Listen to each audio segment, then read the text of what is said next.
رتبہ ہے تو وہ 12 رسولوں کا ہے. آمین. اتنا بڑا رتبہ اور کسی کا نہیں. 12 کو لکھا اس نے چنا اور انہیں رسول ہونے کا درجہ دیا. اب سوچیں یہ رسول یسوع کے ساتھ رہتے تھے. کتنی ہماری خواہش ہوتی ہے جب گیت گا رہے ہوتے ہیں خداوند تجھے اپنی آنکھوں سے دیکھ سکوں. کتنی ہماری خواہش ہوتی ہے کہ کاش ہم سنتے کہ یسوع کے الفاظ کیسے تھے. جب یسوع بیماروں کو شفا دیتا تو کاش ہم اپنی آنکھوں سے دیکھ سکتے.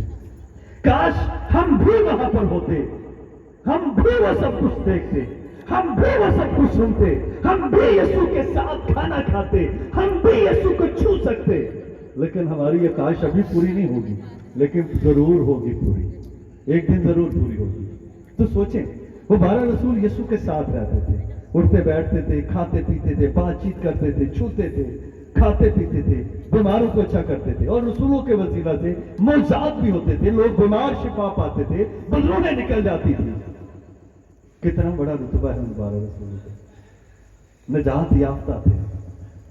12 میں سے ایک جس کا نام یہودا اسکریوتی تھا, وہ بھی 12 کے ساتھ ہی تھا, وہ بھی یسوع کے ساتھ ہی رہتا تھا, وہ بھی ان کے ساتھ ہی کھاتا پیتا تھا, وہ بھی یسوع کے ساتھ ہی منادی کرتا تھا, اس کے وسیلہ سے بھی بدروحیں نکلتی تھی, لیکن وہ ان میں سے نہیں تھا. یہ وہ نجات ہے جو شروع تو ہوتی ہے لیکن مکمل ہونے سے پہلے ہی ختم ہو جاتی ہے. ایک دوسری نجات ہے, اور اس نجات کے بارے میں کلام مقدس میں لکھا ہے. خداوند یسوع مسیح سامریوں کے گاؤں میں سے ہو کر جا رہے تھے. میں بس جلدی ختم کر دوں گا, ذرا آپ تھوڑی دیر بیٹھیے گا. اور اس کے شاگرد شہر سے کھانا لینے گئے تھے. یسوع تھک کر ایک کنویں پر بیٹھ گیا. وہاں پر ایک سامری عورت پانی بھرنے آئی. یسوع نے اس عورت کو دیکھا اور کہا, اے عورت مجھے پانی پلا. اس عورت نے دیکھا کہ یہ حلیے سے یہودی لگتا ہے, کیونکہ یہودی سامریوں سے نفرت کرتے تھے. اس قدر نفرت کرتے تھے کہ اگر سامری ہوا کی سمت پر کھڑا ہو جاتا تو یہودی اس کے پاس نہ جاتا کہ کہیں سامری کی ہوا لگ کر اسے چھو نہ جائے. کلام مقدس پر لکھا ہے اس عورت نے حلیے سے پہچان لیا کہ یہ کپڑوں سے یہودی لگتا ہے. اس نے اسے کہا کہ تو یہودی ہو کر مجھ سامری سے پانی کیوں مانگتا ہے؟ یسوع نے اسے جواب دیا, اے عورت اگر تو جانتی کہ جو تجھ سے پانی مانگتا ہے وہ کون ہے تو اس سے مانگتی اور وہ تجھے زندگی کا پانی دیتی. اس عورت نے کہا, اچھا اپرچونٹی تو بڑی اچھی ہے خداوند, پھر یہ پانی مجھے دے دے, کیونکہ مجھے روز یہاں سے پانی بھرنے کے لیے آنا پڑتا ہے.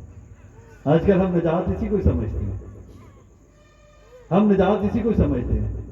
بیمار شفا مل جائے سمجھتے نجات مل گئی ہے, لت دی درد ٹھیک ہو جائے تو سمجھتے نجات مل گئی ہے, سر دی درد ٹھیک ہو جائے تو سمجھتے نجات مل گئی ہے. یسوع نے زمین پر کتنے معجزے کیے, ابھی میں نے آپ کے سامنے حوالہ کوٹ کیا.